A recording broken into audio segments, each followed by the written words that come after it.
Saludos a todos y bienvenidos a este nuevo video.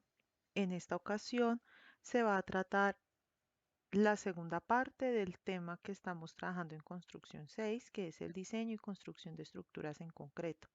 Ya la primera parte, que es la parte del diseño, la tratamos en el video anterior. Y ahora vamos a tratar la parte de construcción de estructuras en concreto, pues deben tener algunos aspectos claros y en cuenta con el fin de poder desarrollar una buena construcción en concreto. Entonces, a continuación, vamos a hablar de las generalidades de la construcción de estructuras en concreto. Esto es independiente del sistema estructural que se esté manejando, ya sea aporticado, muro de carga, dual o combinado. Estas recomendaciones y estas generalidades que se van a ver aquí sirven para cualquier tipo de estructura siempre y cuando sea de concreto. Si ya es de otro material, ya sea acero, madera o cualquier otro tipo de material estructural, entonces ya se abordarán dependiendo de cada material, pues cada tipo tiene una especificación y unas características diferentes que se deben tener en cuenta a la hora de construir. Una cosa que hay que tener muy en cuenta y es que el concreto es el material más usado en Colombia para realizar las construcciones, ya sea de vivienda, de edificios de uso comercial, de uso educativo, de uso especial, etcétera. Y al ser este el material más empleado, también es en el que se presentan más errores. Y estos errores muchas veces hacen que las obras en construcción de concreto no tengan las especificaciones que se requieren y por eso vamos a tratar ese tipo de problemas en este video. Entonces, a continuación vamos a enunciar los factores que debemos tener en cuenta en el momento en que vayamos a hacer nuestra construcción con concreto, especialmente con concreto reforzado. Ustedes saben que existe el concreto simple y el concreto reforzado. Aquí vamos a considerar el concreto reforzado.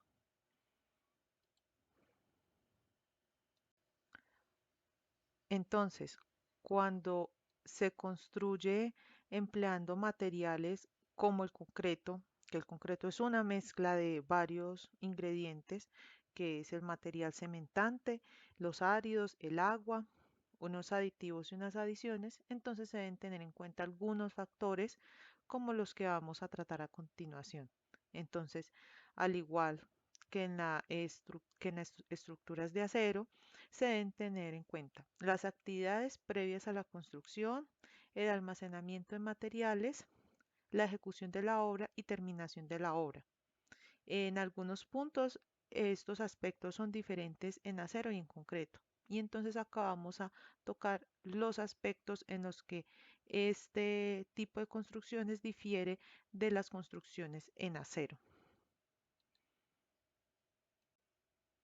Por lo tanto, de lo primero que vamos a empezar a hablar son de las actividades previas que se deben hacer en la construcción de edificaciones en concreto. Estas actividades previas muchas veces significan el triunfo o el fracaso de una obra. Entonces debemos tenerlas muy en cuenta a la hora de realizar nuestras construcciones. Entonces, antes de iniciar la construcción de una edificación en concreto, se deben hacer ciertas actividades que son claves para definir el futuro de nuestra obra y que nos ayudan a definir el rumbo y la dirección y el tiempo que va a durar la obra. Asimismo, así podemos detectar posibles problemas que se nos puedan presentar a lo largo de la construcción, tanto al inicio, durante y después, y podemos buscar soluciones para que la obra no sufra mayores contratiempos en su ejecución y se puedan cumplir con unos tiempos que son necesarios para poder garantizar la entrega de la obra en las fechas establecidas.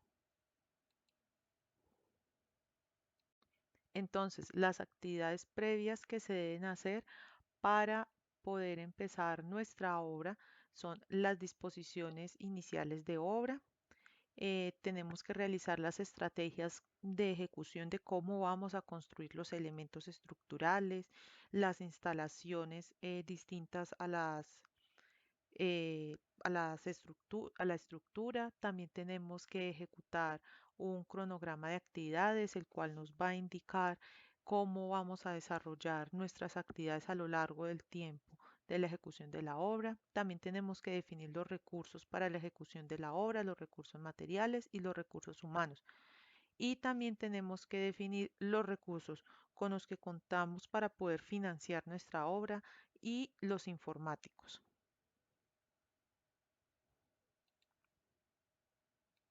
Entonces vamos a describir cuáles son las disposiciones iniciales que debemos hacer para empezar a construir nuestra obra en concreto. Entonces, lo primero que debemos tener son los planos arquitectónicos generales. Esta parte no cambia mucho de la parte de acero en cuanto a que debemos contar con los planos arquitectónicos, tanto a escala menor como en escala mayor, o sea, en los detalles, pero en esta parte de los planos estructurales sí cambia, porque necesitamos los planos estructurales completos con sus respectivos despieces, los detalles de los refuerzos longitudinales y transversales. Y muchas veces en los planos también se especifican los diseños de elementos no estructurales, caracterización del concreto que se vaya a usar, la resistencia del concreto, tipo de agregados que se van a usar, incluso eh, dicen de dónde debe provenir el agua. También nos dicen el grado de disipación de la estructura, si es mínimo, mínimo, moderado o especial.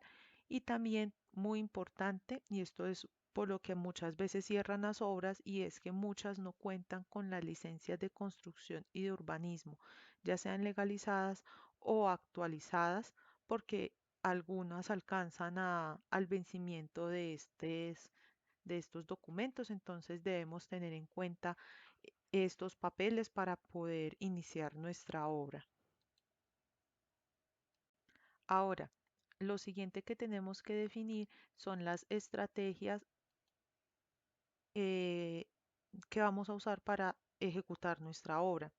Entonces, para desarrollar nuestras estrategias de ejecución, o sea, cómo vamos a abordar nuestra obra, debemos tener en cuenta los siguientes aspectos. Entonces, el primer aspecto es la sectorización del edificio, o sea, de la zona que vamos a usar para la construcción. Tenemos que identificar muy bien las zonas que van a constituir en esencia la obra. También tenemos que separar las zonas administrativas. Las zonas administrativas no pueden estar dentro de la construcción, sino que en lo posible estén afuera. Las zonas de almacenaje de materiales, zona de recepción, zona de esparcimiento de las personas que laboran en el lugar, etcétera.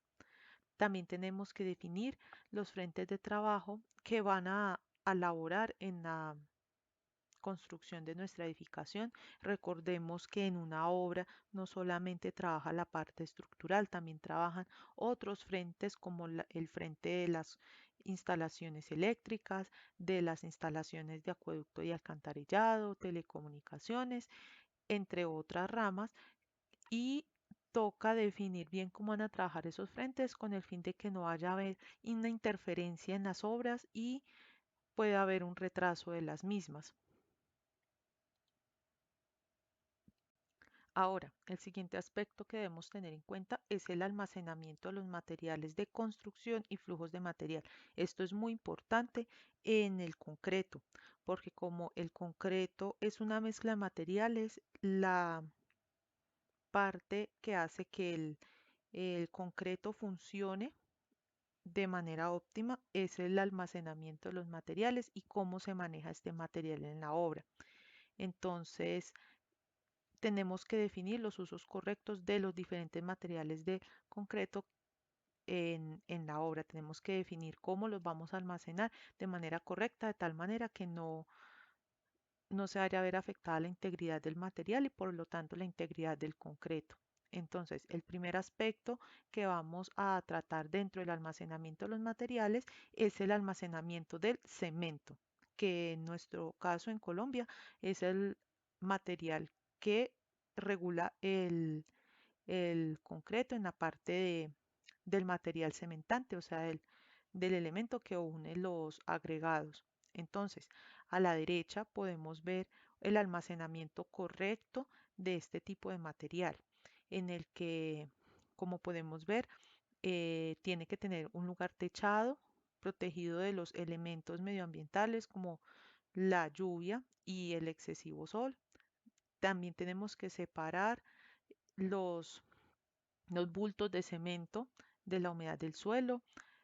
También tenemos que establecer unos tamaños de almacenamiento de bultos de cemento pequeños, máximo 10 bultos por cada columna de cemento que estamos formando, es decir, por cada estiba. Ahora, en el lado izquierdo, esa forma es incorrecta porque se tienen muchos bultos de cementos dispuestos de forma vertical. Y esto va en contra de las recomendaciones que generalmente nos hacen los fabricantes de cemento a los constructores, pues esto favorece la degradación del cemento y también nos dificulta el transporte por parte de los obreros de cada uno de esos bultos y puede ocasionar asimismo un accidente cuando se estén bajando de las partes muy altas los bultos de cemento.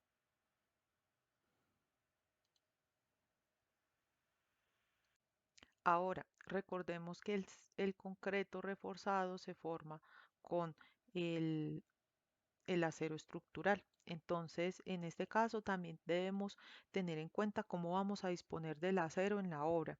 Entonces, en el lado izquierdo vemos una forma incorrecta de disponer el acero, porque como vemos, el acero está en contacto directo con el suelo y esto favorece que haya una excesiva oxidación de los elementos que van a constituir el refuerzo de nuestra estructura de concreto reforzado.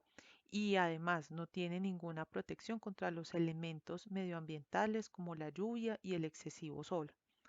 Y al lado derecho vemos entre comillas la forma correcta de almacenar nuestro acero estructural que debe ser techado, ojalá sea en un lugar techado y separado del suelo. Ahora, lo pongo entre comillas porque una parte fundamental del almacenamiento del acero es que tengamos en cuenta la clasificación de los diámetros que vamos a manejar en una obra. Generalmente en una obra se manejan más de un diámetro. Generalmente dos, tres, a veces hay obras en las que se manejan 5 diámetros y a veces esos diámetros al ojo humano se parecen mucho, son muy similares. Entonces, ¿qué debemos hacer? Debemos separar los aceros y clasificarlos, ojalá ponerles unos letreros en los que digamos eh, qué acero es el que corresponde a ese diámetro para que no haya haber confusiones y posiblemente no se mezclen aceros de refuerzo que no corresponden a un elemento estructural y por tanto estemos afectando la integridad del elemento estructural.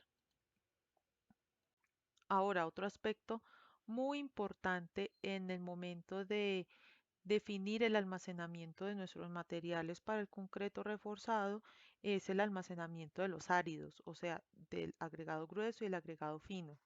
Nuestro medio se conoce como arena y grava. Debemos tener en cuenta que esos elementos deben tener una clasificación en obra porque a veces usamos varios tipos de grava, por ejemplo, usamos diámetros diferentes, entonces tenemos que saber clasificarlos y tenemos que disponer en obra elementos físicos y espacios que nos ayuden a clasificar todos esos agregados gruesos y finos que vamos a usar. Ojalá los podamos proteger del medio ambiente, del excesivo sol y de la lluvia, porque esto puede alterar las propiedades del concreto. Recordemos que las mezclas de concreto se hacen dependiendo de un estado del material y si se humedecen o se secan excesivamente, esto puede alterar las propiedades del concreto que estamos manejando. Entonces, para garantizar que no vaya a haber una alteración significativa del concreto, entonces debemos disponer de una separación de agregados del medio ambiente y de una separación de agregados entre sí.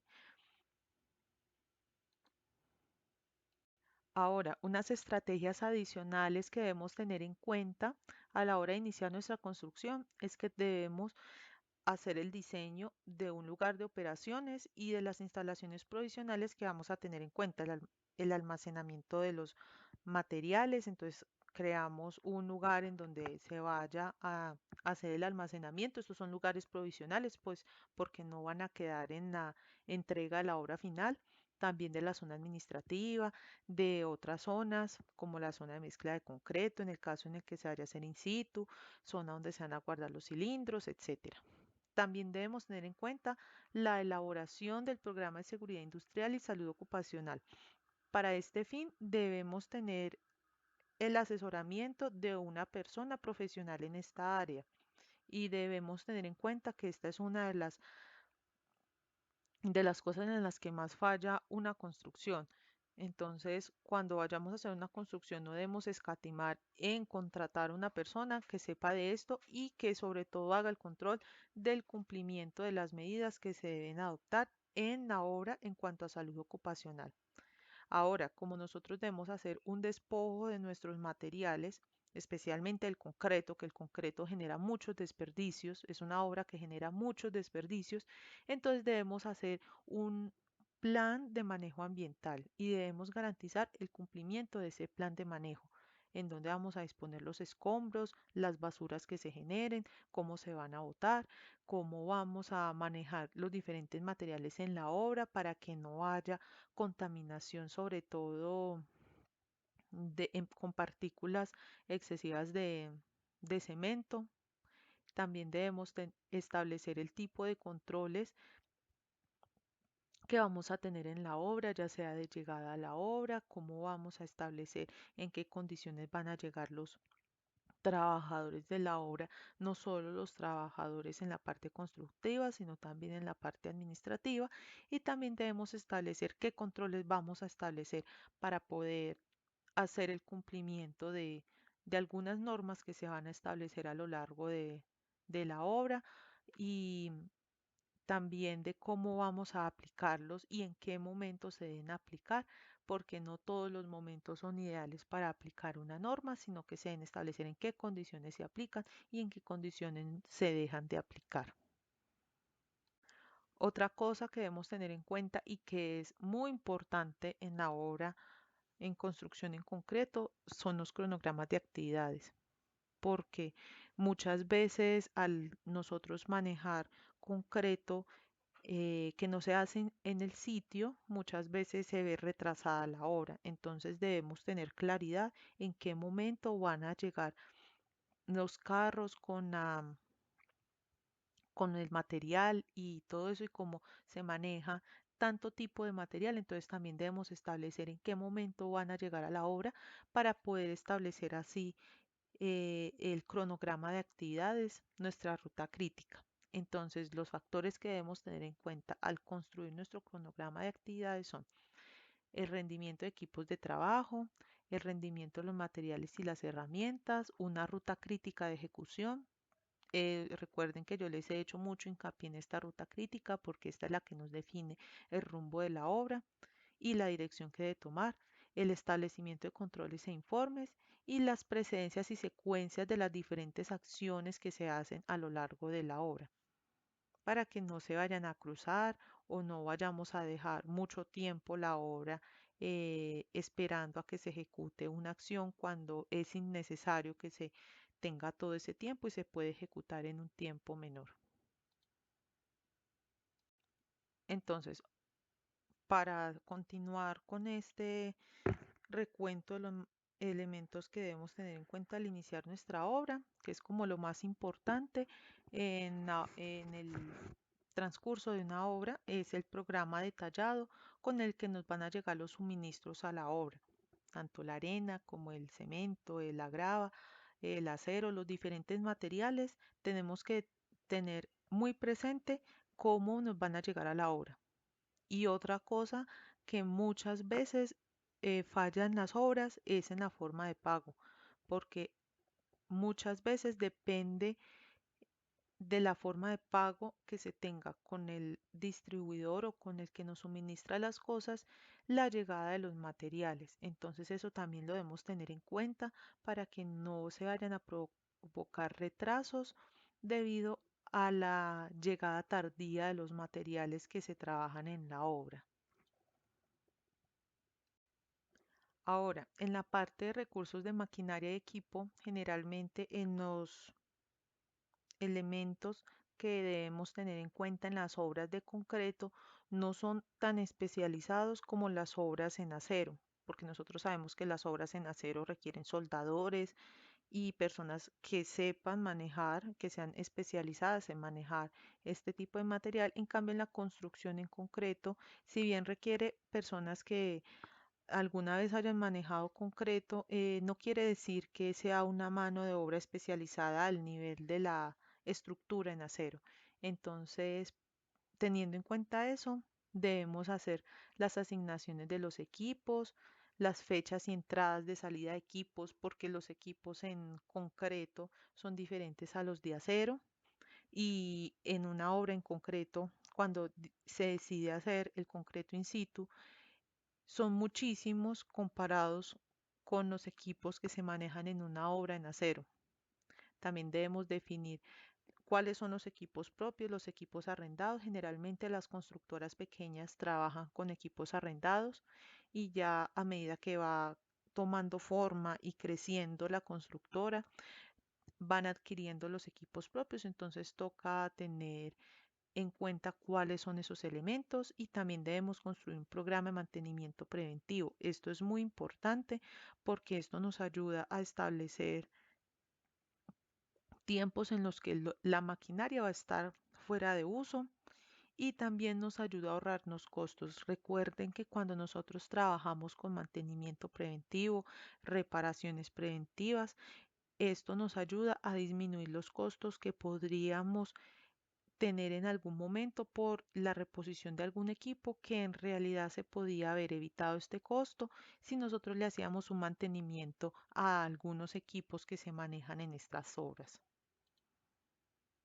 Generalmente en una obra de concreto en el que se hace el concreto in situ o en el que se fabrican los morteros, se tienen generalmente elementos como una mezcladora de concreto, que es la que vemos a la izquierda, eh, la cual nos facilita la labor de fabricación de concreto en obra, pues nos facilita la mezcla del concreto, una regla con nivel para establecer la verticalidad u horizontalidad de los elementos, pues porque en el caso del concreto no tenemos la facilidad que tiene el acero de que las piezas ya vienen preformadas desde un taller, entonces nos toca construir cada uno de los elementos estructurales en el sitio. Entonces, estos elementos también nos ayudan a construir a nosotros los elementos estructurales en concreto en obra. Y algo supremamente importante en la obra de concreto es la formaleta que vamos a usar, porque en la formaleta nosotros podemos formar todos nuestros elementos estructurales, las vigas, las columnas, los muros, y estos prácticamente que nos garantizan a nosotros el trabajo de muchos elementos estructurales. Entonces, en una obra podemos establecer dos tipos de formaletas, la formaleta metálica y la formaleta de madera. Toda la escogencia de esto depende de la inmediatez que necesitemos la formaleta, de la disposición económica que tengamos para conseguir estas formaletas y también depende mucho de la forma que vayamos a construir nuestras estructuras. Siempre se recomienda generalmente que las formaletas tengan también mantenimiento, porque el fallo de estas formaletas puede ser la mala construcción de un elemento estructural y nosotros sabemos qué pasa cuando un elemento estructural falla. Por este tipo de cosas se pueden presentar problemas e incluso se puede llevar al colapso de la estructura. Ahora, también debemos tener en cuenta los recursos económicos que vamos a manejar en la obra. eh, Entonces debemos establecer el presupuesto. Ya ustedes verán algunas materias en donde les explicarán el presupuesto detallado de una obra. También deben hacer unos análisis de precios unitarios que van dentro del presupuesto detallado y eso nos establece los rendimientos de cada cuadrilla, también los rendimientos de cada material, es decir, en qué velocidad podemos construir también nuestros elementos estructurales y no estructurales. Debemos establecer el flujo de fondos que vamos a tener en la obra, cuáles van a ser los créditos, en qué fecha se van a recibir pagos, cómo vamos a trabajar, si se van a trabajar con recursos propios, si no se van a trabajar, cuánto se tiene la entrada de esos recursos, cuando se tiene la salida de recursos por el pago de pólizas, impuestos, materiales, etcétera. Entonces también debemos establecer ese flujo de fondos y también debemos, como ya estamos trabajando en una era informática, en donde ya el papel es manejado en una menor cuantía comparado con épocas anteriores, entonces debemos establecer con qué elementos informáticos estamos contando en la obra, entonces con el hardware y con el software disponible. Entonces acá vemos una de las tantas herramientas que existen para manejar las obras, en la parte del presupuesto que nos la proporciona Construdata y es Construplan. Esta es una herramienta muy útil que nos ayuda a hacer control de dinero y de facturas que nos proporcionan los diferentes proveedores. Ahí podemos llevar un control digital del dinero invertido en compra de materiales reflejados en el manejo de las facturas de compra y también de alquiler de equipos y posiblemente pago de proveedores y pago de personal que se necesite momentáneamente en la obra. Algo muy importante en la construcción en concreto es la limpieza de los lugares de la construcción. ¿Porque les hago mucho énfasis en esto? Porque los lugares en los que se construye con concreto suelen ser lugares un poco sucios, por así decirlo, en donde tenemos muchos escombros. Entonces debemos elaborar planes de limpieza de la obra para que no vaya a haber ningún accidente. Muchas veces estos escombros generan accidente y desperdicios innecesarios en la obra.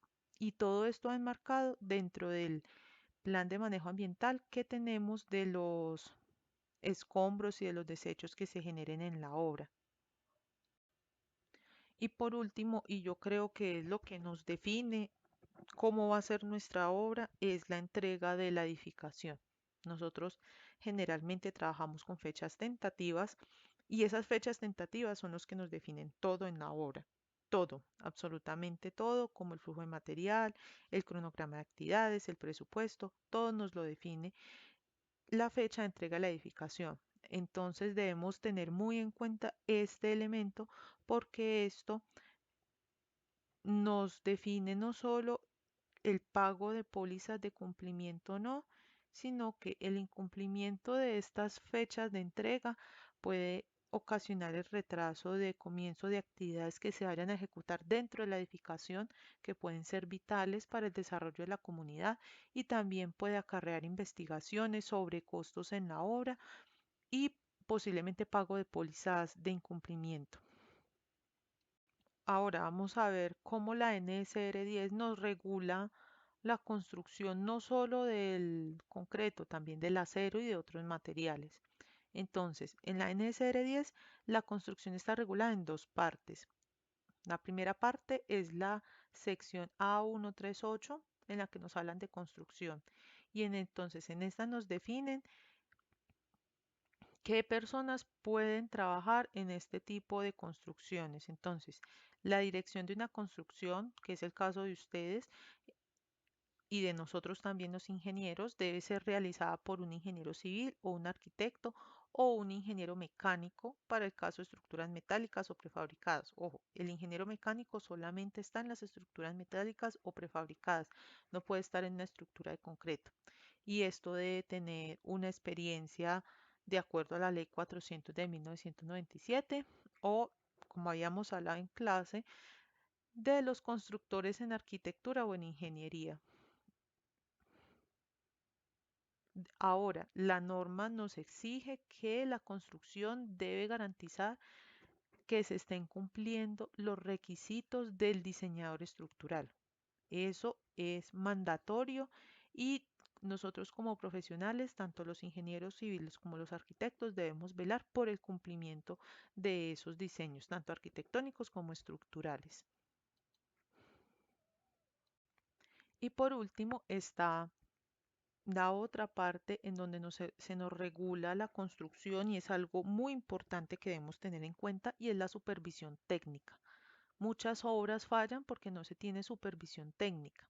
Entonces, lo que debemos tener en cuenta es que en el título I se nos regula la supervisión técnica de las obras. Obviamente esto va a cambiar cuando llegue la nueva actualización de la norma sismo resistente, pero por ahora nosotros trabajamos con este título I y nosotros como profesionales de la construcción tenemos que velar porque se cumpla este título.